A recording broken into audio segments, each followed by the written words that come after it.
সন্ধ্যাবেলায় এই স্ন্যাক্সটা থাকলে কিন্তু আর অন্য কিচ্ছু লাগবে না।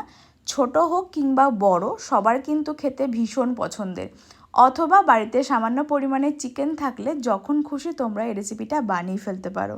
তার জন্য সবার প্রথমে এখানে একটা ডো মেখে নিতে হবে। একটা পাত্রে অ্যাড করেছিলাম পরিমাণ মতন 3 কাপ ময়দা, তবে তোমরা চাইলে পরিমাণটা বাড়িয়ে বা কমিয়ে করতে পারবে।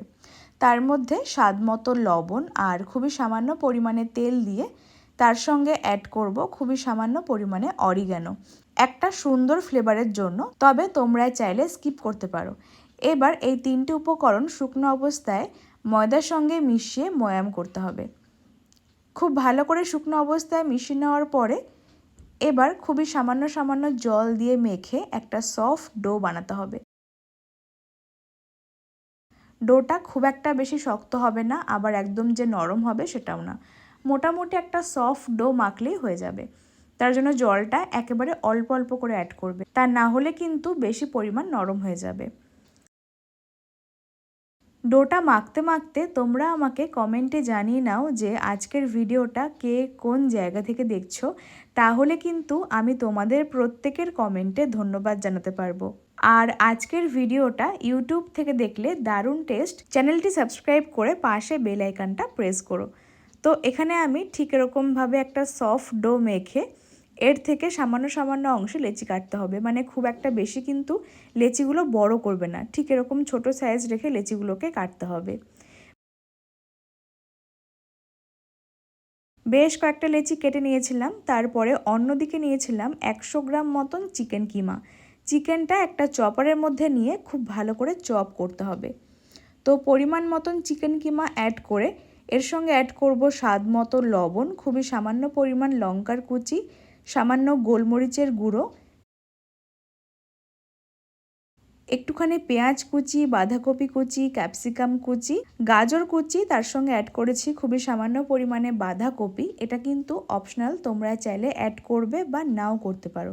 তার সঙ্গে সামান্য পরিমাণে সয়া সস অ্যাড করে খুব ভালো করে মাখিয়ে রাখতে হবে মিনিমাম আধ ঘন্টার জন্য। অন্যদিকে আধ ঘন্টা হয়ে গেলে লেচিগুলো কিন্তু রেস্ট করা হয়ে গেছে আর অনেকটা সফট হয়ে গেছে। তো এবার এক একটা করে লেচি নিয়ে শুকনো ময়দা অথবা তেল দিয়ে সামান্য পরিমাণে বেলতে হবে। খুব একটা বেশি মোটা করে বেলবে না, একটু পাতলা করেই বেলতে হবে।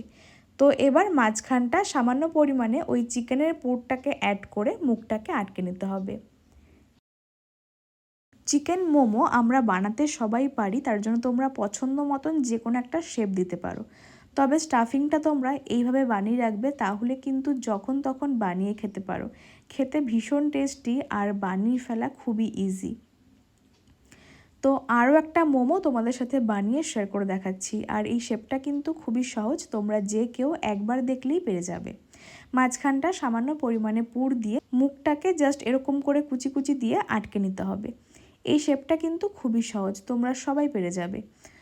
তো একই রকম করে আমরা বেশ কয়েকটা মোমো বানিয়ে নিয়েছিলাম, আর দেখো দেখতে কতটা সুন্দর লাগছে। তো এবার আর কিছুই না, শুধুমাত্র এই মোমোগুলোকে স্টিম করতে হবে। তার জন্য একটা পাত্রে বেশ খানিকটা পরিমাণে জল গরম করে খুব ভালো করে ফুটিয়ে নিতে হবে। তারপরে একটা ফুটো থালা বসিয়ে সমস্ত মোমো এর মধ্যে অ্যাড করে সামান্য পরিমাণে ওপর দিয়ে তেল ব্রাশ করতে হবে।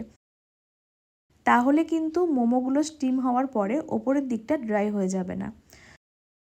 সামান্য পরিমাণে তেল ব্রাশ করে ঢাকনা চাপা দিয়ে স্টিম করতে হবে মোটামুটি 10 থেকে 12 মিনিট সময় নিয়ে। ততক্ষণে কিন্তু সবগুলো মোমো একদম স্টিম হয়ে যাবে আর চিকেনটাও খুব সুন্দর মতন সেদ্ধ হয়ে যাবে। 10 থেকে 12 মিনিট পরে ফিরে আসলাম, আর দেখো সবকটা মোমো কিন্তু কত সুন্দর স্টিম হয়ে গেছে, দেখতে কতটা সুন্দর লাগছে। তোমরা যে কোনো ডিপ দিয়ে সার্ভ করতে পারো, খেতে ভীষণ টেস্টি হয়। অবশ্যই আজকের রেসিপিটা বাড়িতে বানিয়ে নাও আর খেয়ে তোমাদের কেমন লাগলো সেটা আমাকে জানিও। সামান্য পরিমাণ অরিগানো অ্যাড করেছিলাম, তাহলে কিন্তু একটা সুন্দর ফ্লেভার আসছিল। অবশ্যই এভাবে একবার ট্রাই করতে পারো। আজকের মতন এই পর্যন্ত, সবাই খুব ভালো থেকো, ধন্যবাদ।